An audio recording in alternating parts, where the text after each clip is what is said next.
Hi guys, this is a walkthrough tutorial of your budgeting template. Please use the timestamps below if you want to see any specific part of your template and how it works. If you're a previous user of this template and you just want to see the template upgrades and what changes were made, check the description. I made a special section just for template upgrades for you to check out as well. There are 3 budgeting templates or budgeting styles to choose from. You will use the annual budgeting template if you're used to using the current month's income to cover the current month's expenses, meaning when you get paid, you have plans to use that paycheck to cover your bills and expenses. You will use the annual month ahead budget if you've already prepped yourself to becoming a month ahead, meaning you've already calculated how much it takes to run your household for 1 month. You're living on just that at the beginning of a fresh month. And then anything you make in the current month, you're setting aside to spend for next month. This template is ideal if you have an irregular income or even if you have a steady income and you like the idea of not having to rely on next week's check to cover next week's bills. Essentially, it eliminates living paycheck to paycheck. Both the annual budgeting dashboard and the annual month ahead dashboard come in pink and blue, and they come in a family version in the event that you're budgeting for a family or a couple, or if you're a single user and you just have more than the average amount of bills or expenses, opt for the family version of these templates. Whether you select the annual budgeting dashboard or the annual month ahead dashboard, you get access to both budgeting styles. Just in case you eventually want to get a month ahead, it's right there waiting for you. Or maybe you are a month ahead and you find yourself dipping into the current month's income that's meant to be used for next month. You can always switch to the regular budgeting template. The third budgeting style is the annual mixed budgeting dashboard. You will use this template if you like using the current month's income to cover both the current month's bills and expenses, as well as some of next month's bills and expenses. This is ideal if, say, you have a main job and you have side jobs as well, and you like to use the main job's income to cover this month's bills and expenses, and like using your side job income to cover next month's spending.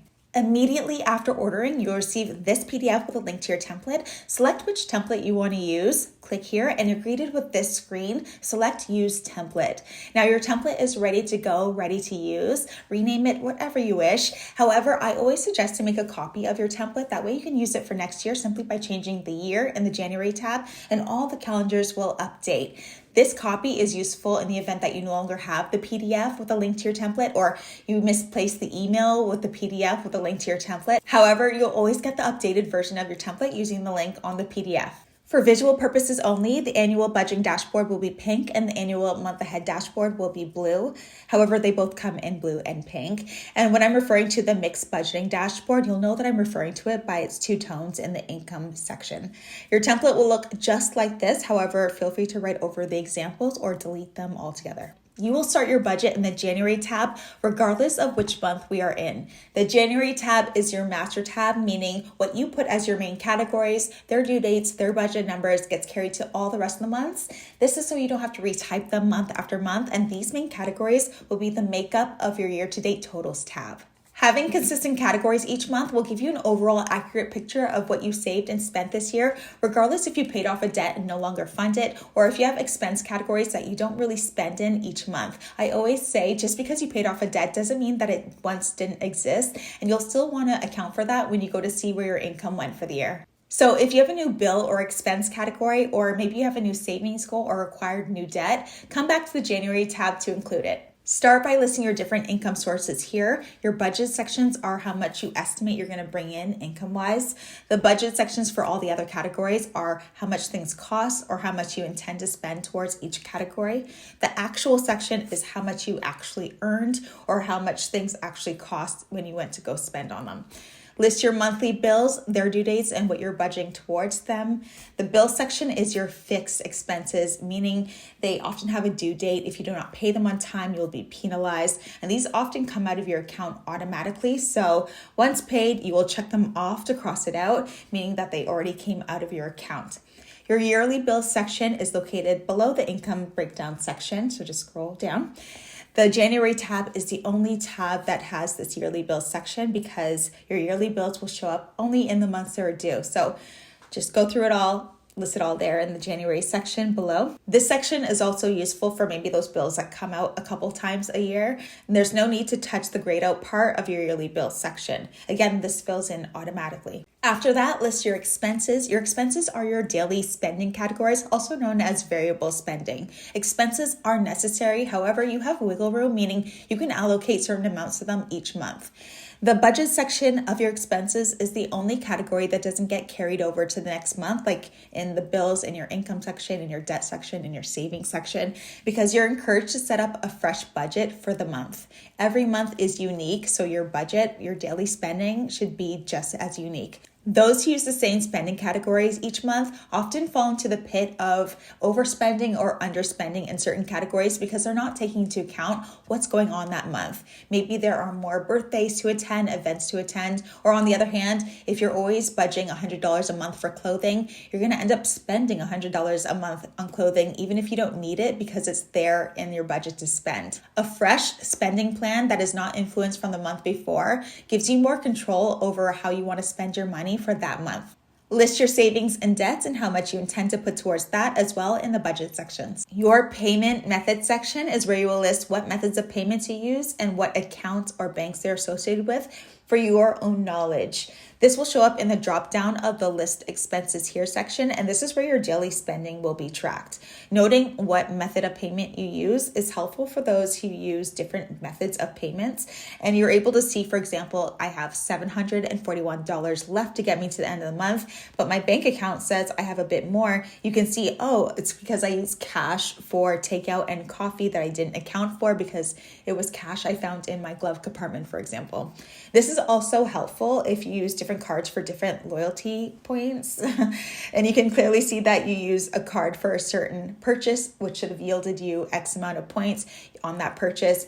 It's clear as day right there on your sheet. Now, filling out the annual month ahead budget is very similar. The only difference is we're using last month's income to cover this month's bills and expenses. So if we're starting our budget in January and it actually is January, above is the only time you'll be filling in the income that you made last month for this month's spending. After that, you'll always use the income breakdown section located below the bills. If you're starting your budget mid-month, say we're in July, you will use June's income breakdown section to include what you earned in June so that it can show up in July. The mixed budgeting dashboard is a perfect mix between both budgeting styles, where some of your income is allocated towards this month's bills and expenses, and some is allocated towards next month's bills and expenses. If you're starting your budget in January, and it actually is January, you will manually fill in the green section to include what you earned in December, meant to be spent this month in January, and then you'll use the income breakdown section located below the bills to fill in what you earn in January, meant to be spent in January. If you're starting your budget mid-month, say it's July, you'll use the income breakdown section in the month before, June, and you'll select which income source you earned in June, meant to be spent in July, and that will highlight green and show up in the green section of the month you're in. The pre-budget section is a section you'll record anything you like to do or have in the current month. Think of this section as a wish list or simply as a spot to itemize what you plan to do, what you're planning on putting your income towards that month. And if it makes the list, you check mark it to cross it out. This is a great section also to include an itemize of a certain category. Say, for example, personal care was $500 and you wanted to put that 130 of it was for a facial, 120 was for lashes, and the remaining 250 is for a scheduled hair appointment. You can have it itemized like that. I love having my pre-budget filled out in advance. For example, I know I have a grooming appointment 3 months from now, so that's already placed in my pre-budget. And so when I go to fill out my budget for that month, I check my pre-budget to see if there's anything I like to do or have that month. And I'm reminded that I have a grooming appointment for my dog, so I will put that into my budget. As the month carries on, you'll use this section to list your daily spending, and tracking your spending is a game changer. It's where you can see if you're within the guidelines you set for yourself, and you're able to see in real time if you're going over budget, and you can make changes if you plan on spending more in that category, which is completely normal. The great thing about your budget is you can always readjust when you do a mid-month check-in, or you can take note of the red categories and make adjustments for future months. The income breakdown section is where you record your income as it's coming in, and that will populate to the top of the tab. If you're using the annual month ahead budget, your income breakdown section populates to the next month. The income breakdown section for the annual mixed budgeting dashboard is a bit more unique because any income sources you listed in white will get populated to the top of the page, as that's income for the current month to use, and anything you listed in the green section is income that you wish to use in the next month.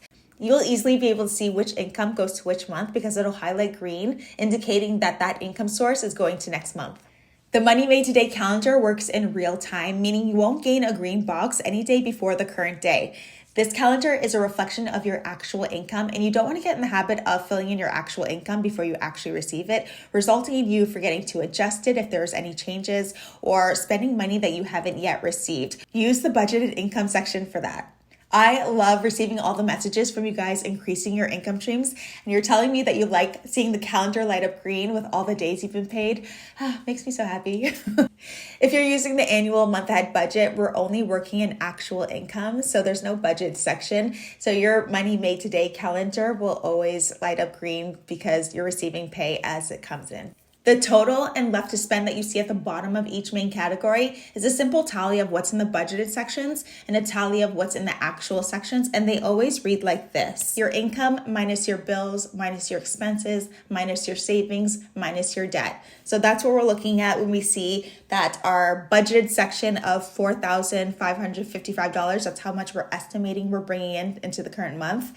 And then we're estimating that we're going to spend $3,962 on bills. So our income minus our bills gives us our amount left of $588. And then when we include our expenses and our savings and our debts, we're just even more in the negative. But don't be alarmed if your budget section is in the negative for the amount left, because your budget sections don't account for any of your actual. Your actuals can be including your rollover, so anything that you didn't use for the month before that we're bringing into the current month to spend, and your savings transfers. So none of that actual income is going to be read in your budget section. So again, don't be alarmed if your budget section is in the negative. That's completely normal. What's important is your actual section.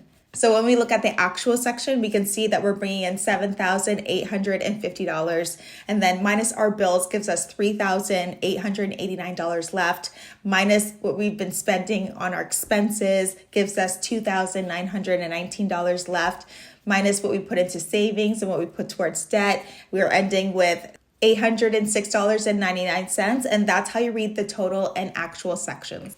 Your quick view summary is a section that will show you how much you estimate you'll bring in and how much you estimate you'll spend, which is your budget section, and then how much you actually brought in against what you actually spent. And it will tell you how much you have left over. Your budget section over here doesn't account for any of your actual, so anything you rolled in from the month before or any savings transferred you pulled in for planned spending will not be reflected in the budget section. So don't be alarmed if your budget section is in the negative.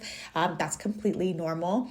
What's important is the actual section. So what you have left, and it's also what you have left, will be reflected at the top pie chart on the right. Now let's get into each of the tabs and what they do. Your year-to-date totals dashboard is a visual representation of what's placed in your monthly budget. So what you'll see here is charts and graphs of your main categories. Your year-to-date totals tab operates automatically by pulling the data straight from your monthly budget. So there's no need to input any data here. This gets filled out automatically, and it's so amazing to see at the end of the year how much was spent in each category or saved in each category.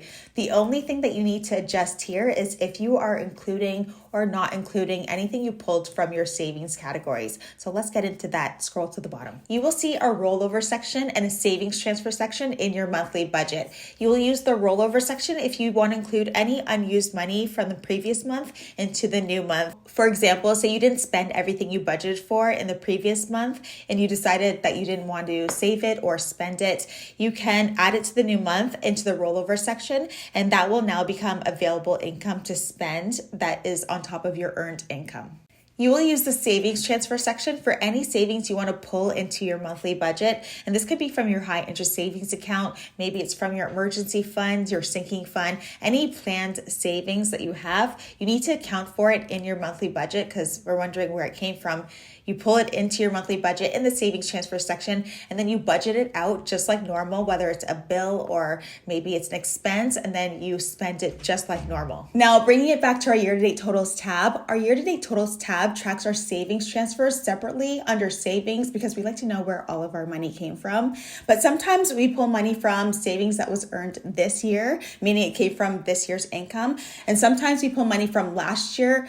Maybe it was from an emergency fund that you built a few years ago and you're bringing it into the current year, meaning this year's, what you saved this year is still intact. At the bottom of your year-to-date totals tab, you have the option of checking off to take out all savings transfers from this year's yearly savings. And what this means is, say in 2024, I saved $7,044 for the year. And out of that $7,044, I spent $5,055, meaning I put this away into my savings, my high interest savings, my high yield savings account, and then I pulled it back into my savings transfers because it was planned spending. And checking this off will give me a more accurate reading of how much I saved for the year in 2024. Or I could adjust it. So I could adjust that amount manually. Say out of my savings transfers, only $4,000 of it was earned with this year's income and the rest was earned from last year's income or previous year's income. I would place that here to get an accurate reading of what I saved in 2024 so that when I go to look at my percentages, I can see 14.1% went to savings, where if all of my savings transfers came from the previous year and I still have the whole $7,044 that I saved still intact, then my savings percentages would be 28.1%. So you get an accurate reading of your overall picture when you check that mark off, or if you manually fill it in, what you've taken out of your savings transfers. I hope this makes sense. And if all that went over your head, I will use easy numbers. Think of it this way. Say I saved $10,000 this year, 2024, but I spent $9,000 of it. Instead of saying like in 2024, I saved $10,000, but I can only account for $1,000 because I spent the $9,000. It was planned spending. I was going to spend it anyway. I would be able to see accurately when I look at my percentages that yes, I saved maybe 12% of my income this year instead of saying, oh, I saved 40% of my income. Does that make sense? The debt payoff tab is my favorite tab because it helped me pay off my debt, as it gives you a clear time frame of when you'll have your debt paid off. Simply list who you owe, for what, how much you owe, and the interest rate, and select the timeline or the dollar amount that you can commit to paying off, and use that as your budget number in your debt section. When you have a clear plan for where you're heading, it makes everything less scary. It's like, oh, I could do this. If you don't see your desired timeline, just change the number of months in any of these sections. Say you prefer 5 years, that's 60 months, and you can see that you can have this large debt paid off by then. Your net worth tab. I'm going to encourage you to fill in your net worth at the beginning of every month, just like how you fill in a fresh budget at the beginning of every month. Get in the habit of logging into your accounts and taking note of all of your balances at the beginning of every month. Your net worth is broken up into two main categories, which is your assets, which you own, and your liabilities is what you owe. If you look on the left-hand side, you'll see that assets consist of cash and investments, which is anything you can easily convert into cash without incurring much or if any fees or charges. The longer term assets, think things like your pension or your retirement, will go here. Property assets can be property that you own outright or a vehicle. Think if push came to shove, if I had to sell things that I own that hold value, how much could I sell that for? That will go here. Liabilities are your mortgages, your car loans, your credit cards. Liabilities are financial obligations that involve you borrowing money, typically from a lender, and agreeing to pay that back over time, usually with interest. You can change the names of these categories. I put several options down just so you can get an idea of what goes in there. Now, as the months go on and you go to fill this out, you'll be able to select a 3, 6, or 12-month overview. And this is helpful for those who want to narrow in on a shorter time frame. For me, for example, my net worth tends to make the most moves in the summertime because I usually pick up a summer job and I spend less because I'm too busy working. And choosing a 3-month time frame will allow me to see what drastic changes were made within those few months, as opposed to an overall view where maybe my net worth dipped heavily due to me paying taxes within the first half of the year. If you want to see roughly what your net worth tab will look like after a few months of filling it out, go check out the image in the instructions tab. I filled it out last year, and because I filled it out last year, I was able to fill out January through May. And so you can get an overview of what that may look like. But because I'm in January 2024 and that overview, the 3, 6, 12-month overview, is reliant on the current day, it wouldn't allow me to fill out future months that didn't occur yet. So if you want a quick view of how that looks like, what that looks like, check out the instructions tab. The savings goals tab is linked to your monthly budget, meaning what you place in the savings section of your January tab will automatically show up as your savings goals. You can adjust anything in the yellow fields. However, the gray fields have formulas that do the work automatically for you, so don't alter these. However, If you wish to not link your monthly budget to your savings goals, I'm going to show you a little trick on how to unlink that. But first, watch this. That way you can get an idea of how this tab works. And at the end, I'm going to show you how to unlink it if you don't want it linked. When starting this tab, you'll already be greeted with your savings goals because you'll have already set up your master tab January. And if you haven't set up your master tab January yet, go back and do that. In your monthly budget, what you place in the actual section for each savings goals automatically gets recorded in the current amount section here. What you already saved is your starting balance in your accounts for each goal. For example, if you've already saved $60K in your Roth, you would list that here and all other balances in your savings accounts specific to their goals. If you haven't saved anything, put 0. I had a note that I quickly changed that said to update this section periodically. Don't do that. You don't need to update this. Consider this section your starting balance for each of your savings goals because the next column over, the current amount, will tell you exactly what's in all your accounts as it'll count for any withdrawals or deposits if you keep this up to date. Next is the current amounts that I just referred to. This is what will get read from your actual sections as the months go by, and these figures will tally itself here. This section also includes what you've already saved in your savings accounts. As I said, this section will be accurate to what's in your accounts because it factors in what you've already saved, what you fund month after month, as well as any withdrawals you make, which I will get into soon. Your goal amount is your overall goal or goal for the year on how much you want to save. Double click to add a start date and a target date. But if your goal is ongoing, say there's no set timeline, then just leave it blank.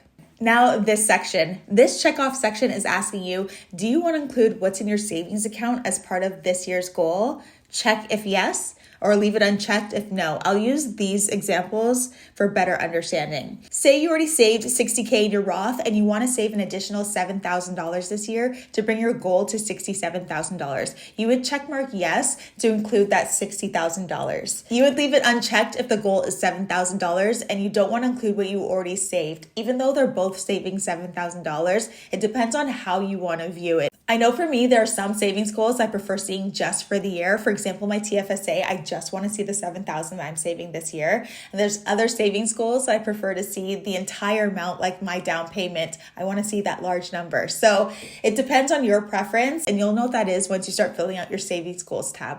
Months left will let you know how many months it'll take to reach your goal. Your target monthly will let you know how much monthly it'll take to reach your goal within those months. This is ideal if you want to use that number as your budgeted number in your monthly budget. Therefore, when you go to budget your income, you can see that it takes X amount to reach that goal within 5 months, and you'll keep that in mind when you go to budget your income.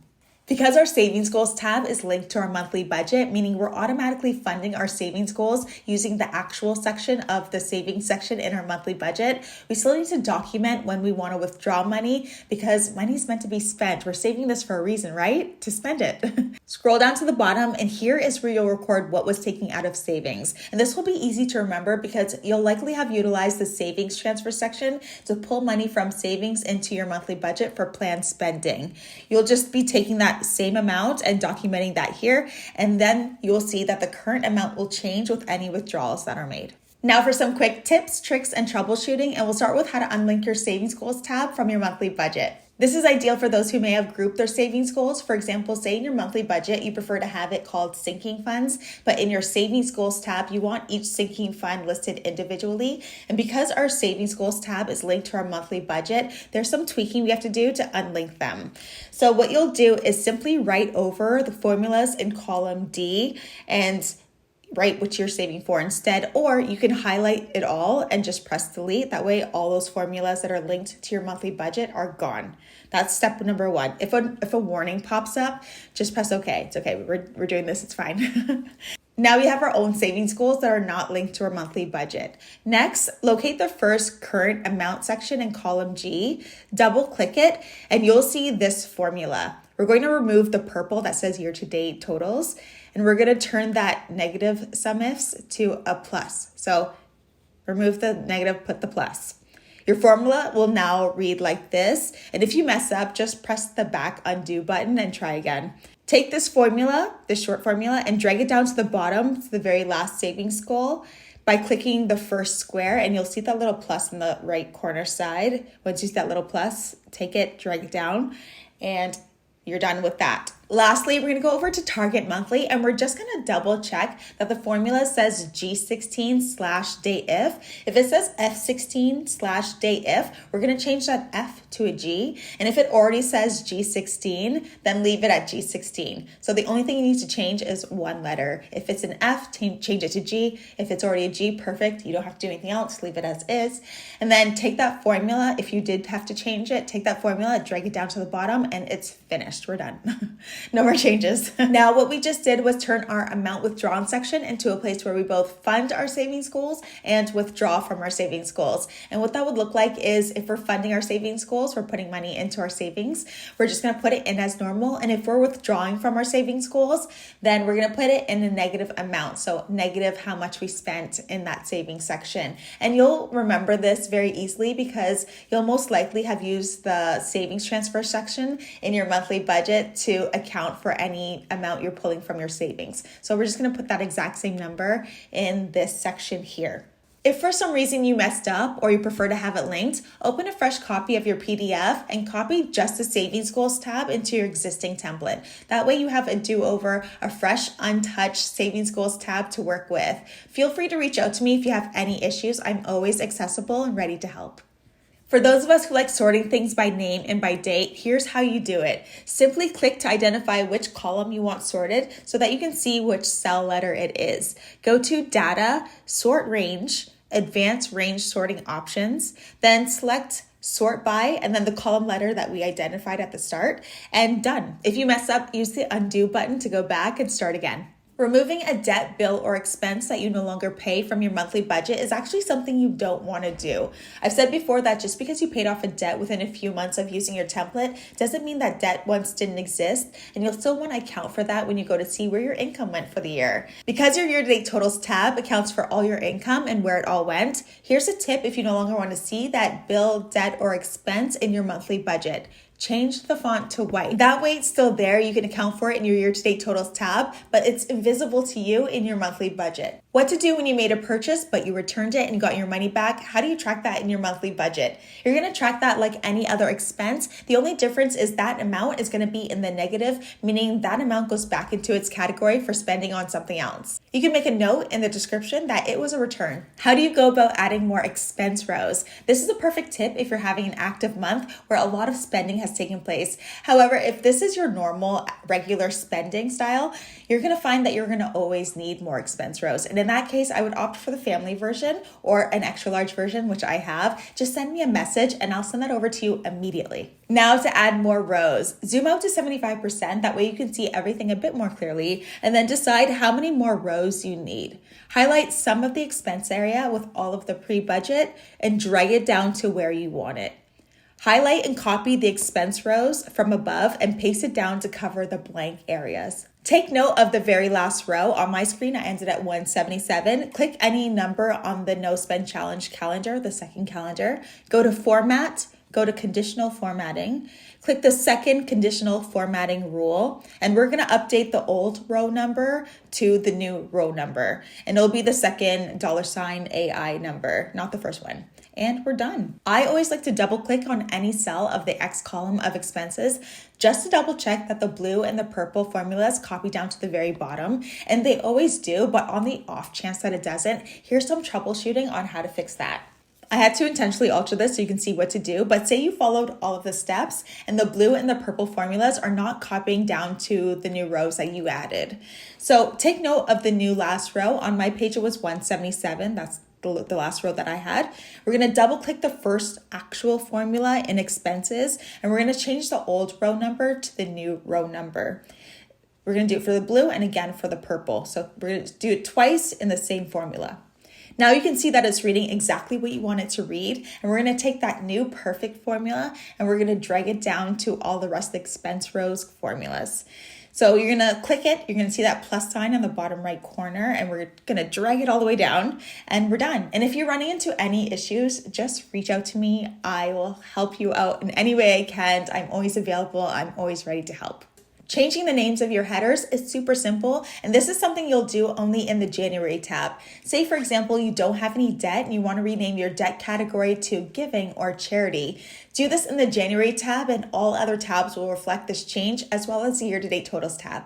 If you see a red triangle in the corner like this, it's because you changed the name in one of your categories and you didn't update the drop-down section it was tied to. This will happen if, say, you went back to the January tab and you change household items to household, for example, because it included more things. That's perfectly fine. Now you'll need to select those red corners and update it to its new name. And this is important to do so what you actually spent in those categories can be accounted for in your budget. Without doing this, those expenses are just floating into space. Changing your currency is doable in Google Sheets. These templates already come in dollars, euros, and pounds. However, if you need any other currency, reach out to me. I got you.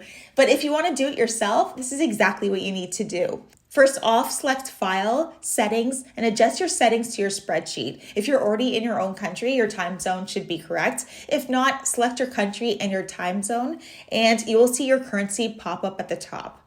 Start at one tab at a time and select anything with a dollar amount and press your currency sign.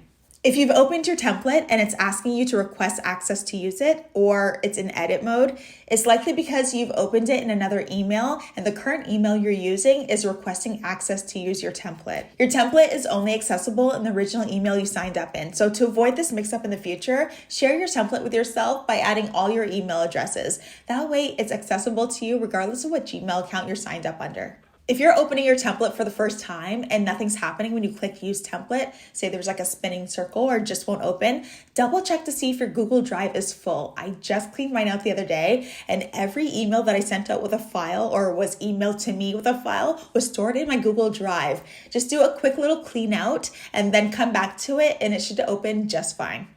Here's your last troubleshooting tip. If you open your savings goals tab and you see a hashtag REF warning, simply double click it and the formula should read again. I actually couldn't get this to work to show you, but it happened once, and if it happened once, it can happen again. So try that, that should work. Now, if you see that REF warning in your monthly budget, 10 times out of 10, you try to add a category in a non-January tab. Remember, January is our master tab, so any new category under bills, expenses, savings, or debt is to be filled in the January tab, and all other months will now include that new category. So what you'll do is delete the category that you tried to add, and everything will go back to normal. And I think that's it for tips, tricks, and troubleshooting. If you have any questions, please reach out to me. If you have any questions specific to your template and how to make it work for your financial situation, please let me know. I would love to help you figure that out. Thank you so much for your support. I'm so excited to get you to start budgeting. And I always say the path to financial wealth and financial freedom starts at ground zero, and that's with a budget. Happy budgeting.